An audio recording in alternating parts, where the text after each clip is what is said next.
Je perçois une sorte de fracture générationnelle. Si vous voulez, on se souvient que le défunt président gabonais Omar Bongo Ondimba se délectait des intrigues des bords de Seine. Enfin, plus souvent qu'à son tour, il recevait tel émissaire au teint pâle qui arrivait avec des potins qui repartait avec une mallette. Tout ça, c'est terminé. De même, Laurent Gbagbo, je peux en témoigner, aimait presque autant l'histoire politique de la Ve République que le tennis féminin, c'est dire.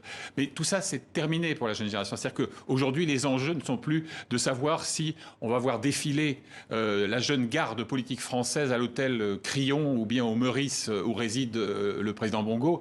Maintenant, les enjeux sont existentiels, ils sont sécuritaires, ils renvoient aux questions de développement, surtout dans une période de crise internationale qui, à l'évidence, affecte le continent. Je fais bien sûr allusion notamment au marché des céréales bouleversé par l'agression russe en Ukraine.